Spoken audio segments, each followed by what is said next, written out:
¿Tienes un tatuaje o te quieres hacer alguno? Este programa definitivamente te va a interesar. Hola a todos, bienvenidos a su programa El Mundo del Arte. Me da mucho gusto empezar nuevamente el año echándoles un chismecito cultural, platicándoles de temas interesantes que nos pueden apasionar a ustedes y a mí y de los que pueden salir muchas otras ramas para investigar. El día de hoy, como ya les dije un poquito en la introducción, les voy a hablar de los tatuajes. Los tatuajes, esta memoria bajo la piel que se ha consolidado a través de generaciones. Pero, ¿te has preguntado en dónde nace esa tradición? ¿Qué significa para otras culturas? ¿Por qué está tan arraigado y cada vez más en tendencia actualmente? Pues de eso vamos a hablar un poquito el día de hoy. Para muchos fue orgullo de antiguos reyes, para otros fue la marca de los parias. Sea como sea, el tatuaje ha sido una de las modificaciones corporales más antiguas que ha habido en el ser humano.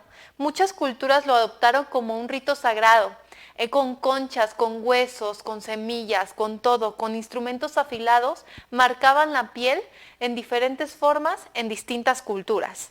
Sea como sea, cuando hablamos del tatuaje, hablamos de la pertenencia comunal, de una forma de marcar jerarquía, de una forma de determinar madurez sexual, de genealogía, de valor, fuerza, habilidad, intimidación, de un montón de cosas propias del ser humano que reflejan su identidad. Les preparé un pequeño video para que veamos qué ha simbolizado el tatuaje en diferentes culturas alrededor del mundo. Vamos a verlo.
Como vemos, en muchísimas culturas estos tatuajes estaban relacionados con ritos sagrados, con prevenir enfermedades, con aliviar el dolor, con signos de virilidad.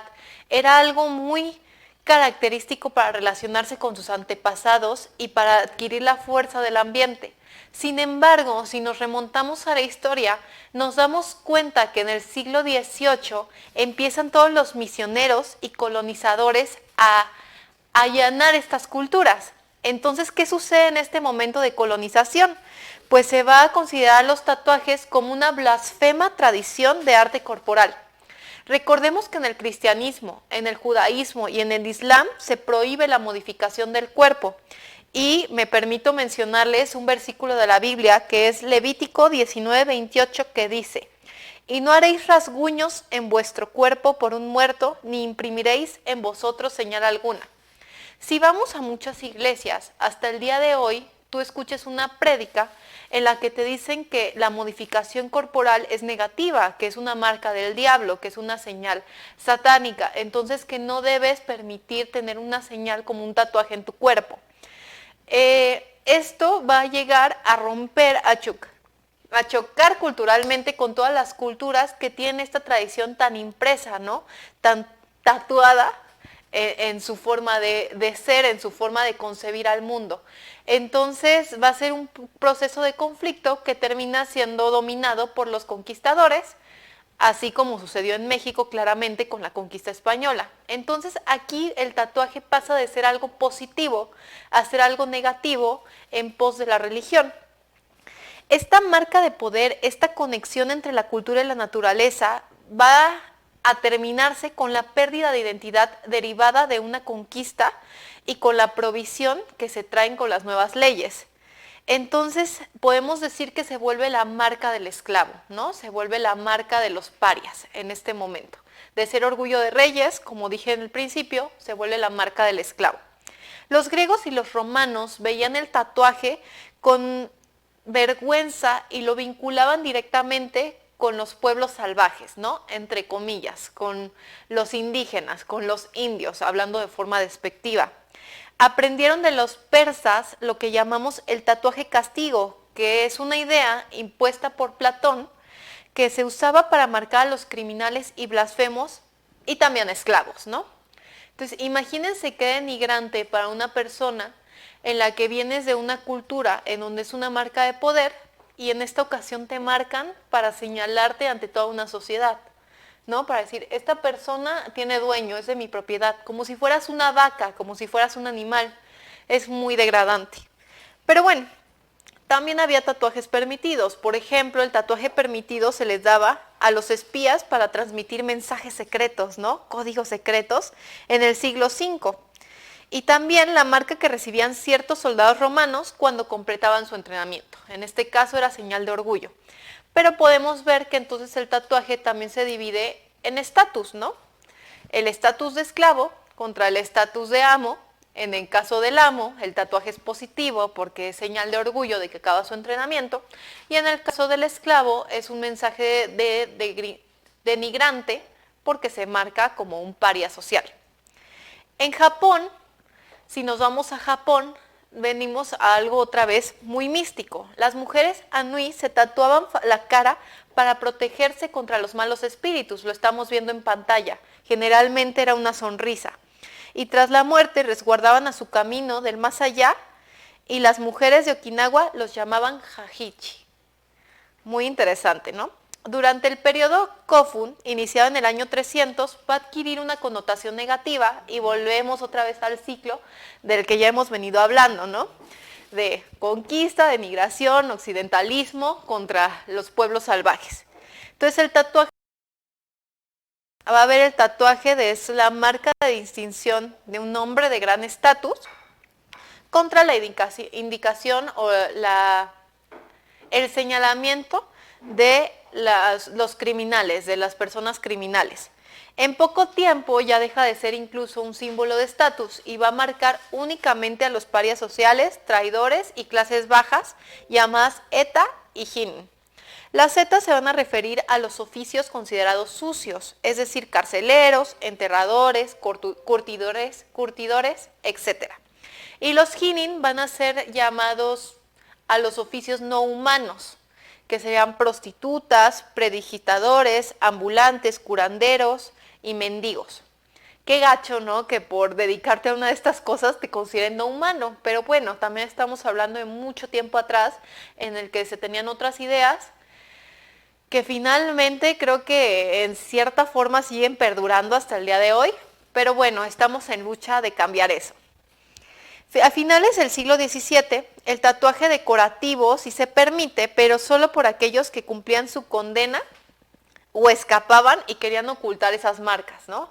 Tú eras esclavo, tú salías de la cárcel, tú eras mendigo y tenías un tatuaje que denotaba esa falta o esa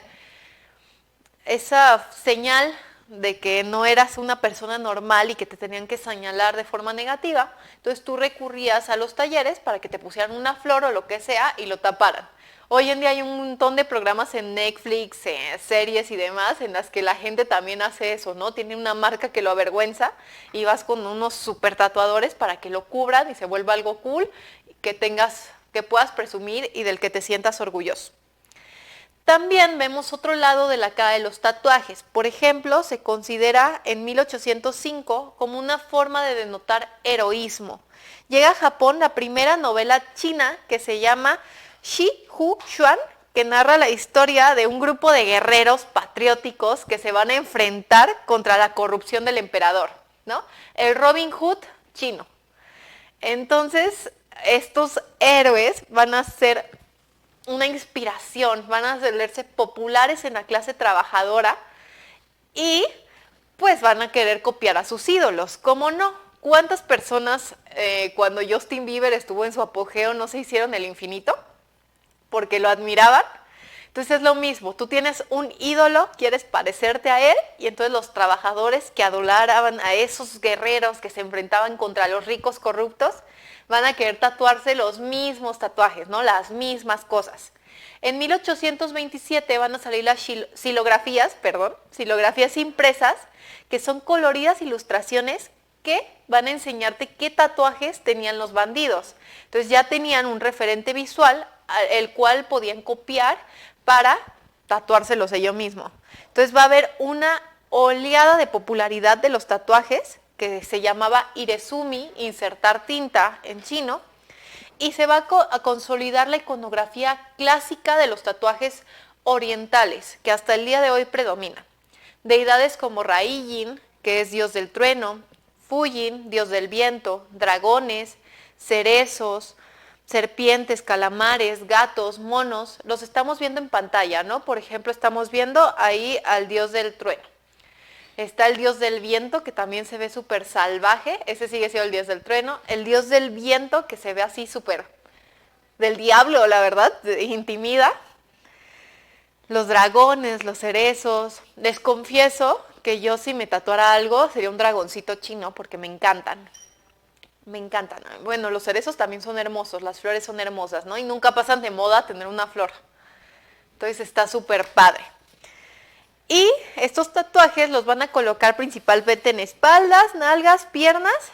Y los trabajos, pues consideremos que no había una máquina tatuadora, no había las facilidades que hoy en día, podían tardar semanas. Imagínate ir semanas y semanas a hacerte el tatuaje. Ha de haber sido súper extenuante, pero bueno, es una tradición que se consolida en este momento. En el siglo XIX ya viene más el occidentalismo a las zonas de Asia. Entonces no querían parecer salvajes, y lo digo otra vez entre comillas, ante las potencias occidentales, ¿no? Que empieza todo a estar de moda. Así que el gobierno va a prohibir los tatuajes. Qué vergüenza, ¿no? Que los asiáticos tuvieran una marca que no fuera agradecida o apreciada por los occidentales. Cuando les hablé de los samuráis, mencioné la película del último samurái y ahí vemos cómo todas las costumbres también empiezan a cambiar debido a la mezcla cultural que se da en ese momento. Solo los criminales, como los yakuza, que es la mafia oriental, exhibían sus cuerpos tatuados como desafío a la ley. A ver si te atreves a meterte conmigo, ¿no? Sin decir una palabrota que se me viene a la mente. Entonces, algunos tatuadores se pueden mantener en pie, siguen estando presentes porque van a atender a estas personas, así como a los extranjeros que quieran embarcarse en lo exótico del país, ¿no? En esto raro que no es común en sus propios países y que era así la mayor aventura que puedan experimentar, porque seamos honestos, los turistas siempre han buscado lo exótico, ¿no? En estas comunidades. Sucede mucho en nuestro país, específicamente en Oaxaca, sucede mucho, vienen los extranjeros a ver lo exótico, ¿no? A ver la comida hecha en el metate, a ver los trajes tradicionales y cómo viven las personas, porque es lo que llama la atención y lo que venden, ¿no? Para los extranjeros. En ese momento es como logran sobrevivir porque era ilegal totalmente marcar a compatriotas. Ahora bien, en alta mar la historia es totalmente diferente. En alta mar sí vamos a ver muchas personas tatuadas. Si tú piensas en un pirata, ¿en qué piensas, no? En el parche, en el garfio, en la pata de palo y en los tatuajes. O sea, era una marca de los navegantes. ¿Por qué? Porque eso denotaba la hombría. Se suponía que así mostrabas que eras macho. Y aparte denotaba tu espíritu aventurero. Formaban un código, un estricto código cuya estética se amplió durante la Segunda Guerra Mundial. También hablemos que en la Segunda Guerra Mundial vienen cambios totalmente en la forma de pensar y en cómo se ha consolidado la humanidad hasta este momento. Lo vimos con las vanguardias artísticas. Tú ves caos, destrucción y todo, entonces tus cánones estéticos, tus cánones religiosos van a cambiar porque estás decepcionado del mundo. Entonces esto va a servir para que todas las expresiones artísticas, incluidas los tatuajes, cambien. Entonces hubo un legendario marinero que se llamó Sailor Jerry, que se tatuó en Honolulu y empezó a inculcar esto en toda una generación de marineros. Entonces se hace también la simbología clásica de los navegantes. Una golondrina representaba la distancia navegada, que era cada 5,000 millas náuticas. Entonces, si veías las golondrinas, podías calcular cuánto había viajado ese gran marinero. Una sola ancla denotaba que el marinero había cruzado el Atlántico o perteneció a la marina. Un barco de 3 o más velas es decir que el navegante había pasado por el peligroso cabo de la zona austral de Chile. Las palabras hold y fast eran tatuadas en cada uno de los nudillos y era la suerte para controlar al barco aún en las peores tempestades. Es increíble cómo estos tatuajes van a otorgarte estos poderes, ¿no? Tal vez por su gestión, tal vez por muchas cosas, pero ellos lo relacionaban con poder controlar situaciones tan complejas como un barco en medio de una tormenta. Es muy interesante de apreciar eso. La alcurnia quedó fascinada. Los reyes veían a los navegantes y les parecían salvajes, sexys. No sé, cuando yo pienso en eso, pienso en The Witcher, ¿no? O sea, así toscote, sensual. Decían, mira el tatuaje, qué cool. Entonces se quedaron sorprendidos y volvemos a que les gustaba lo exótico, ¿no? Ver a un hombre que no era común ver dentro de esa sociedad. Tanto que el rey Eduardo VII, el príncipe Alberto y Jorge V y el zar Nicolás II se embarcaron en expediciones únicamente para poder conseguir un tatuaje. Qué padre, ¿no? Y también qué derechos, porque si yo fuera una reina sería fácil pensar que yo dije, ya, navegué y me hago el tatuaje, pero no, tenían que cumplir con la navegada, tenían que cumplir con los códigos para poder ganarse y hacerse acreedores de un tatuaje. En Europa los tatuajes se relacionaban al exótico. Entonces también viene una situación muy terrible, que otra vez vinculamos a los esclavos, vinculamos a la conquista, y es que empiezan a capturar nativos tatuados para exhibirlos, ¿no? Para mostrarlos como fenómenos y hacer un espectáculo y una forma de entretenimiento. Empiezan a salir las ferias mundiales con atracciones de salvajes tatuados.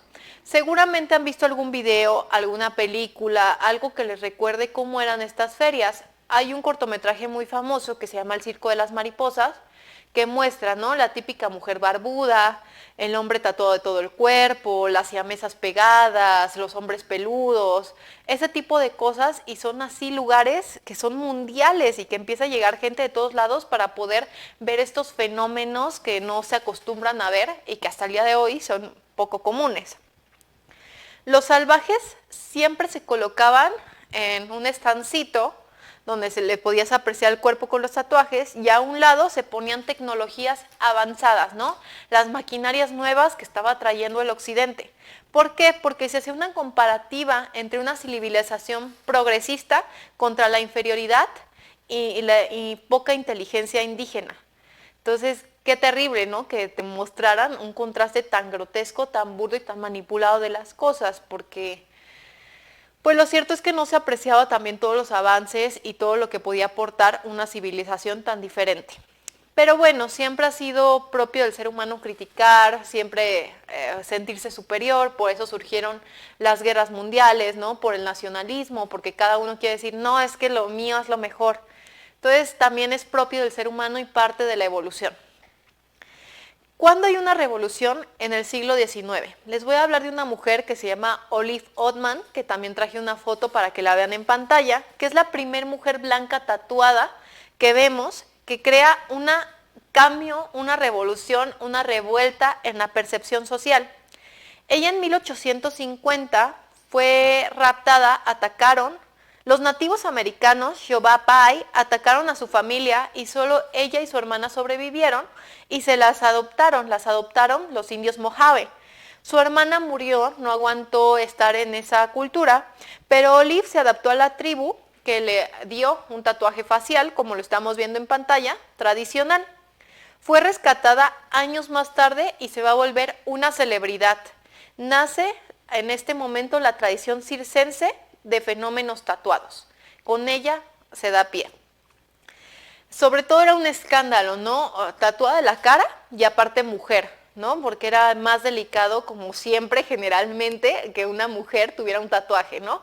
Y volvemos otra vez a la problemática de género que hemos hablado casi en todos los programas, porque es algo que ha estado muy presente en todos los ámbitos político, religioso, social y artístico, que es en el que yo me enfoco. Muchos dicen que Olive fue obligada a someterse al tatuaje, pero estudios recientes señalan que no, que ella solita decidió someterse, lo cual no me parece extraño porque ella estuvo viviendo con esa cultura y fue criada, ¿no?, por muchos años, entonces seguramente se adaptó y encontró la forma de convivir con esta tribu y accedió a hacerte un tatuaje facial. Hay muchos libros que se pueden consultar de ella e incluso hay películas si la quieren ver y conocer un poquito más de lo que nos cuenta la historia sobre ella. En este momento salen las estrellas, las verdaderas damas tatuadas, que afirmaban, o se agarraron, yo considero, de esta historia, y afirmaban haber sido secuestradas por nativos y tatuadas a la fuerza y se exhibían como monstruos de circo. Me lleva a pensar a mí esta situación, que veían un nicho de oportunidad y a pesar de ser juzgadas, pues podían proveerse de una fuente de ingresos al ser exhibidas. Es terrible, pero lo cierto es que muchos oficios hasta la actualidad pues tienen que recurrir a eso, ¿no? A hacer un show de ellos mismos para encontrar una forma de sobrevivir. Ahí estamos viendo algunas de las damas tatuadas. Es básicamente vender tu cuerpo para generar dineros. Esto lo hacían las mujeres, lograban su libertad financiera y lucraban con el morbo. Y entonces volvemos a un tema recurrente de nuestros programas. El morbo vende, ¿no? O sea, este tipo de obras venden. Lo vimos con Jeff Koons, que hizo una serie de obras pornográficas con una actriz porno y es el artista mejor pagado vivo de todos los tiempos, ¿no? Se cotiza en $90 millones una de sus obras, fácilmente. Entonces vemos cómo siempre estos temas, así como la sexualidad, esos temas ligados al pecado, van a vender, ¿no? Volvemos a la marca criminal. En el siglo XIX los criminales y prostitutas se hacían tatuajes para las masas y los reyes y las celebridades. Podemos pensar que esta distinción existe hasta el día de hoy. ¿Por qué? Porque si pensamos, por decir algo, en un Mara Salvatrucha, ¿en qué pensamos? En un hombre todo tatuado de la cara y demás, y en un criminal. Pero si pensamos en Maroon 5, por ejemplo, también es todo un tatuado, pero él es sexy y en él es atractivo, en él no es peligroso y lo puede modelar en una revista. Y en el otro caso, pues piensas que te van a asaltar y te van a acuchillar en la calle, ¿no? Y te intimida. Y muchas veces es cierto, porque los prisioneros y todo lo están tatuados y sí, intimida bastante. En el sistema judicial se van a utilizar como método de identificación de delincuentes. Y en México, los médicos Ignacio Fernández Ortigosa y Rafael Nadal van a ser pioneros en la investigación del tatuaje carcelario. En algunas cartas relacionan la naturaleza de los signos, la región que ocupan y el número de ellos con el grado de perversión moral del individuo. Qué curioso, ¿no? Entre más tatuajes tengas, más maldito y desgraciado eres. Qué gacho, ¿no? Que eso indicaban esos estudios. Así que piénsenlo bien si se quieren tatuar todo el cuerpo, porque todavía un poquito predomina esa forma de pensar. La pregunta es que yo les dejo, ¿seguimos pensando de esta manera? Tal vez muchos me digan que no. Las nuevas generaciones ya ahorita cada vez tienen más en tendencia a tatuarse, ¿no? Y ver como algo atractivo. Pero si les pregunto aquí a una persona de 70 años, es muy probablemente que me diga que no. Mi abuela se escandalizaba diciéndole, me voy a tatuar el cuello, ¿no? Lo hacía para hacerle enojar. Y se enojaba porque decía, ¿cómo? ¿Cómo te vas a marcar? La piel es perfecta, ¿cómo es? Entonces todavía sigue predominando en la sociedad esta forma de pensar. Y seamos honestos, o sea, muchas formas de pensar se siguen transmitiendo de generación en generación, entonces va a transcurrir bastante tiempo para que esto cambie. Pero en 1980, a pesar de que esta cosa en 1870, perdón, a pesar de que esta forma de pensar está muy marcada, también renace un arte, ¿no? También se vuelve a considerar un arte corporal. ¿Por qué? Porque Martin Heidelbrand abre el primer estudio profesional en Estados Unidos. Como siempre, después de las guerras, Estados Unidos ya es potencia, ¿no? Ya dejó de ser Europa, ya es Estados Unidos y va a ser pionero. A finales del siglo XIX, el tatuaje se convierte en negocio, ya se ve con fines económicos. En 1891 se hace la primera máquina de tatuar que reduce tiempos y costos, que si se las enseño, no traje una imagen, pero lo pueden googlear, parecía máquina de tortura. Qué bueno que ya hemos avanzado bastante. Y en 1920 el tatuador Louis Alberts recopila diseños más populares y los vende para ser replicados. Por ejemplo, el corazón con una banderita, lo han visto, ¿no? O las calaveras, o las rosas. Son íconos clásicos que lo hicieron muchos artistas en su pasado, que les gustaron a la gente, se popularizan, y en la Segunda Guerra Mundial, y el tatuador Leo Alberts los recopila y los vende como plantillas para que tú te puedas inspirar. ¿Cuántos de nosotros no vamos al estudio? Bueno, yo no he ido, pero han ido al estudio y tienes un catálogo, ¿no? Para ver los tatuajes más populares y ver cuál te gusta, porque están incluidos en el gusto colectivo y entre lo que la mayoría quiere. En la Segunda Guerra Mundial se empiezan a implementar las iconografías patrióticas, pero la milicia no aprobaba los tatuajes obscenos. Entonces había gente que ya tenía chicas desnudas y las tenían que vestir. Qué feo, ¿no? Tenerle que hacer tu ropa. Sucedió lo mismo con muchas grandes obras que tuvieron que ser nuevamente pintadas para tapar esto y ser pudorosos y respetuosos con la sociedad. Que si lo pensamos bien, yo creo que entre más limitas a una sociedad en temas, en este caso sexuales, pues yo creo que más formas o nuevas formas va a encontrar de liberarlas, ¿no? De algunas otras formas. A pesar de que ya el tatuaje se empieza a normalizar, hay muchos prejuicios y sexismos, y volvemos en que nunca es lo mismo para los hombres como para las mujeres, ¿no? Como en la mayoría de cosas hasta el día de hoy. En 1950, con el renacimiento del tatuaje, ya se cataloga como arte y fue combinado con otras expresiones visuales. Hay artistas con formación plástica que sintetizan las tradiciones indígenas, lo mezclan con las escuelas clásicas y la cultura popular. De 1961 a 1997 prohíben en Nueva York los tatuajes porque empieza a haber mucha hepatitis, ¿no? Pero sigue siendo símbolo de rebeldía, como hasta el día de hoy, y para las mujeres fue una forma de luchar para la reapropiación de su cuerpo. ¿Por qué? Porque es decir, basta. Estamos hablando también de un momento en el que se pelean por los derechos femeninos, en el que hay revueltas y dicen, ¿sabes qué? Tú no eres dueño de mi cuerpo ni de cómo verme, entonces me voy a tatuar para ir en contra de los esquemas estéticos que se le han impuesto a las mujeres.